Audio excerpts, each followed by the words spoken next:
আপনারা সবাই শোনেন, ডিডি মনিটরিং স্যার আমাকে ফোন দিয়েছে, দেখেন আমি রিসিভ করতেছি। স্যার আসসালামু আলাইকুম স্যার। স্যার ভালো আছি স্যার। স্যার বুঝি নাই স্যার। আপনি তো স্যার আমার একবারও ফোন দেন নাই। অসম্ভব স্যার, আপনি আমাকে একবারও ফোন দেন আমার, তাইলে ডায়াল লিস্টে আপনার নাম্বার অবশ্য থাকতে। বিশ্বাস করেন ভাই, হয়তো আপনি নেটের সমস্যার কারণে আপনার স্যার আমার কাছে ফোন নাও আসতে পারে স্যার, কিন্তু আপনি আমাকে যে ফোন দিয়েছেন আমি দেখিনি স্যার। আমার ডিএমএ স্যার একবার ফোন দিয়েছে, দুইবার ফোন দিয়েছে, তখন আমি গাড়ি চালাইয়া হেডকোয়ার্টার থেকে আমি ক্যাম্পে আসতেছিলাম, ধরতে পারি না, পরে আমি ব্যাক করছি নিজে। জোন স্যার আরিফ বিন জলিল স্যার আমাকে একবার ফোন দিয়েছে, একবারই আমি রিসিভ করছি। আপনি যে আমাকে বললেন 3-4বার ফোন দিয়েছেন, আমি ধরি নাই, এটা স্যার আমার কাছে ফোন এসে পৌঁছে নাই ছিল। ঠিক আছে, হয়তো ওইদিকে ফোনটা মাইন্ডসেট ব্রেডিং ছিল না। আচ্ছা, কই আছেন এখন? জি স্যার, এত রাতে এখন চিল্লাচিল্লি কই আছেন? আমি আসি স্যার, এয়ারপোর্টে আসি। এয়ারপোর্টে আপনি ভিডিও কল দিয়ে দেখেন স্যার, এয়ারপোর্টে লোক আছে কত, এখানে আনুমানিক কত হইতে পারে?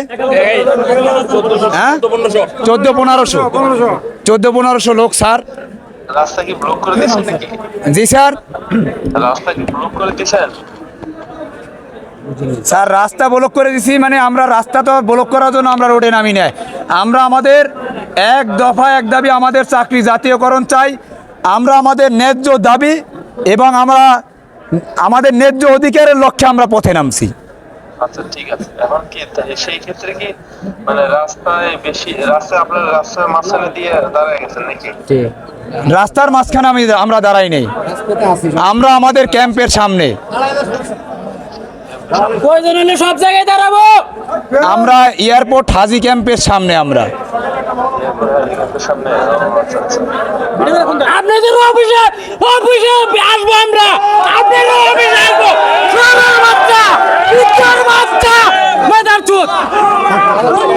তোমরা কেউ দুর্ব্যবহার করবে না, কেন? সে অফিসে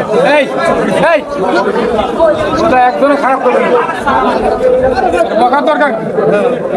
সুন্দর আছে বলে সুন্দর কথা বলে সাইড দেওয়া করার দরকার নেই। স্যার আপনি কিছু বলবেন স্যার?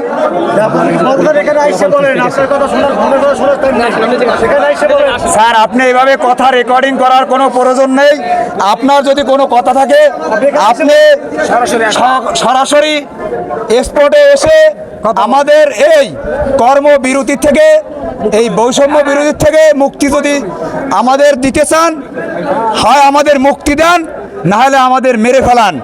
আমাদের চাকরি জাতীয়করণের উদ্দেশ্যে আমরা রাজপথে নামতে বাধ্য স্যার।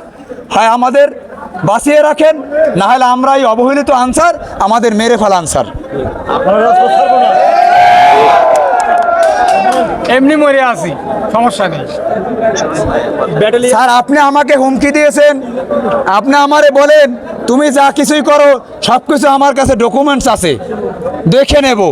আপনার রুমে ডাইকে নিয়ে সেদিনকে আমাকে শালা বাইনচোদ বলে ডাকতেছেন, মোবাইল চিজ করে 19 জন সমন্বয় কমিটির মাঝখানে আপনি আমাকে বেইজ্জতি করছেন। মানে আমার এই 70,000 আমার বাহিনী লোককে বেইজ্জতি করছেন। আমি একজন সমন্বয়, আমি সারা বাংলাদেশের 19 জন কমিটির মধ্যে 5 জন সমন্বয়কের মধ্যে আমি একজন স্যার।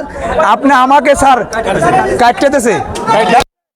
এই অফিসার আজকে মিডিয়ার সামনে তুলে ধরছি দেখি আজকে এই অফিসার ফোন কেটে দিয়েছে। আমাদের ডিডি মনিটরিং সাইফুজ্জামান স্যার তার রুমে নিয়ে আমাকে অনেক গালাগালি করছে, আমাকে অনেক হুমকি দিয়েছে। আজকে ডিজি স্যারের প্রোগ্রামের পরেও আমাকে বাহিরে বের হয়ে বলতেছে তোমাকে আমি দেখে নেব, তুমি লিড দাও, তুমি নেতা হয়ে গেছো, তোমার সবকিছু আমার ডকুমেন্ট আমার কাছে আছে। এর মানে কি আমাকে চাকরির থেকে আমাকে আউট করে দেবে? যাই হোক, আমরা এখন এডিসিতে যাবো এবং কাওলা ক্যাম্পে যাবো ইনশাআল্লাহ।